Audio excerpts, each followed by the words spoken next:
Craig, I would imagine in your type of business, and I could be totally wrong on this, but I believe that you probably don't get the call until something's gone wrong. Well, there's, as I said, there's two ways. You either have projects that are going in the wrong direction, they're desperate for a breakthrough to turn it around. That's where they call us, or if we find out through the grapevine. And then you have projects, which I can share one with you, that are committed at the beginning that if they work collaboratively, they will produce extraordinary project outcomes, meaning reduction in cost, acceleration of schedule, great safety, high quality. One of those was something called the Wandoo project, which was a oil and gas project in Western Australia, offshore project. It was a concrete gravity structure that was embedded on the seabed, and then a topside made it on top of that. They had created, we're going to do this like a relational alliance. They created principles for the alliance. There was a gain share mechanism that would improve people's profits based on the total project costs. And everything was going really, really well. And then they hit a breakdown. The breakdown was they had dug in a town called Bunbury, they had dug a foundation against the seawall, where they were going to build the concrete structure, then break the wall and tow it out to the site. And there was a supervisor walking around, and he saw some water, so he picked up his phone and he called and said, listen, you got to send some pumps down here. And they said, okay, no worries, we'll get it. It'll take an hour by truck to get them out to you. He said, fine, no worries.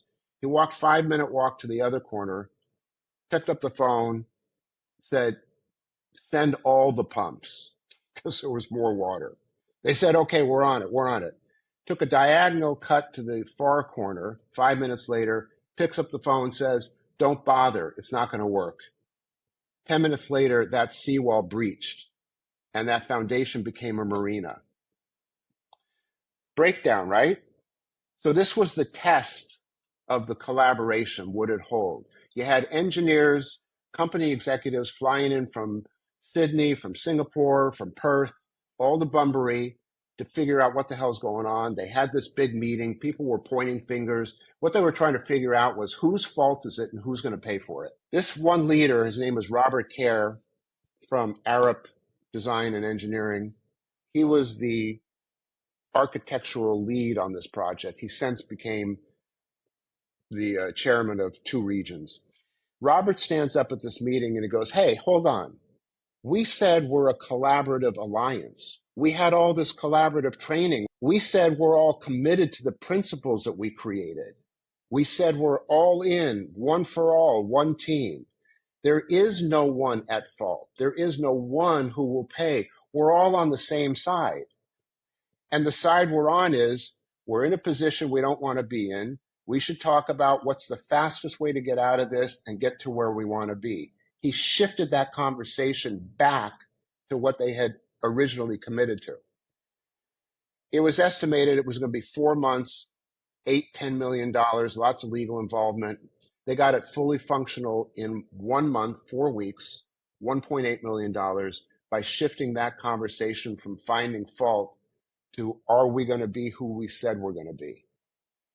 That project delivered first oil 9 months ahead of schedule and 20% cost reduction through collaboration and innovation, and won lots of awards. And people talk about it. They say, you know, Wandoo was a life-changing project because I never experienced being open and collaborative with an owner before. So like opened the world. You know, when I look at that example, a key thing that I believe was that leader that actually stood up and said, look, we agreed to this. And I think one of the things in establishing a collaborative work environment within any project or any event is that you give people the ability to feel psychologically safe to be able to call it when it doesn't work. And when it doesn't work and calling it and somebody put their hand up, credit to that man's leadership and to be able to turn it around. Because let's face it, we all get the funnel vision, we get focused on the target, and we all forget. But having that environment, so credit to your company and yourself and as a coach to go into that organization and create that environment to make it work. Craig, one of the things I want to ask you though is that Have you ever thought about why does it happen? Why is it that we as individuals, we have families, we communicate, we collaborate with the families, we do well with them, but all of a sudden we come to work and we think that we just got to bring the technical side. We don't have to bring any more human side to us. What do you think that is? I think I was giving some thought to that, and there were three things that I identified. One, most capital projects are EPCM, engineer, procure, construct, management lump sum contracts, where you have a main contractor that runs all the subcontractors, and there's a direct line reporting from the subbies to that main contractor. If you're not careful, that creates a brick wall between those and the owners. So it creates a silo behavior and a lack of open communication, which is the opposite of collaboration, right? Again, 65% post FID projects late and over budget. This is part of the reason why. So it's I think it's lack of trust and closed communication channels. That's how project people grew up, because that's the normal siloed traditional EPC project environment. So that's one thing. The other thing is a project simply hasn't created the commitment and shared it with the team. Some people might want to collaborate, but you have to create that commitment and you have to launch that commitment so that it becomes the way people think and operate. And it's different than their normal mindset. And you have to include people to get the workers' inputs into what that collaboration would look like day to day. How would we know if we're collaborating? Or on the side of a pack of cigarettes, it has a Surgeon General's warning: this causes cancer and can kill you. What are the warning signs that we've lost our collaboration? Okay, but the point is, it's got to be created and launched, not just expecting it to kind of happen on its own. And then the third thing, Gordon, I see is fear and avoiding looking bad, avoiding looking bad. Like, if I say an idea, they might think my idea is stupid. Or if the contractors see how us, the owners, really work, we might not look good to them. And that's a big deal. So you need to create permission, an environment of permission for people to put up stupid ideas, so it doesn't impact them negatively and cause them to withdraw, because if they withdraw, you lose the creativity. So literally, you could take a stupid idea and iterate on it enough and it become a really great idea. But if people are withholding because they don't want to look stupid, because there's fear there, and that's just normal everyday fear. So that's part of working on the human side, is how do we deal with that? We know people are afraid of looking bad. Okay, well, let's create the permission to look bad. Then people don't have to worry about it. Yeah, so true. Avid reader of material from Amy Edmondson that talks about psychological safety. And I agree with you. I think in order for teams to be successful, you have to intentionally set them up to collaborate well.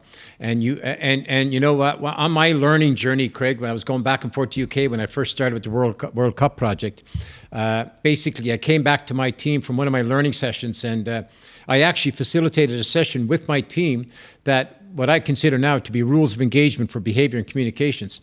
And we set up a set of rules, what is above the line and what is below the line. And in addition to that, then we posted them on the wall where everybody could see them in our work environment. And you know what? They're only words, and I fully concur with that. They're just words. And the next crucial part is that you, as the leader, you need to lead the way. So you need to speak what you see on the wall, and you need to give comfort and that psychological safety to people on your team to be able to call you out or call anybody out when you don't follow those things. And I think it's so rewarding to be able to do that. It is, and if you create that kind of environment, that kind of position, that kind of permission, where you can call me on my stuff, I won't take offense to it because I've already given my word to act this way. And if I'm not doing that, you're free to say something. And I actually think it creates an environment where you have more, and quite honestly, on my team, we had more conflict. But the reality was it was okay to have the conflict as long as we followed the rules of engagement. And as long as you respect each other, you can continue to disagree and voice your concerns, whatever the case may be. Yeah, Dennis has a great expression. He said, everybody should have their say, but not necessarily their way. Yeah, true. But they can have their say, you know? Yeah, one of the big things is actually really learning how to listen. I call it level 3 listening. Not only the words people use, but the in-depthness of the tone they use it in, and also the physiology of the body. How that really determines your listening, and not listening at the same time as you want to give an answer. Is really listening to what people have to say. It's really important. I agree with you 100% because we all communicate through language, right? Communication in its basic unit is conversation. It's speaking and listening. Well said. That's what's there. But listening, how do I say this? There are levels of listening. Yeah, true. So true. Okay? I could listen to you like you are committed to something, and I'm going to find out what it is you're committed to that has you say what you're saying. So let me give you a different example. If somebody's complaining, I could listen to them like they're just a whinger. I could listen to that exact same complaint like they're committed to something and it's in jeopardy and they don't know how to express it, and the best they can do is complain. I will get two different outcomes depending upon how I listen to them. If I find out what they're committed to, and so you're saying you're committed to have this work like this and something's blocking that. Okay, well, let's work on that. Then it's a different conversation. Yeah, gotcha.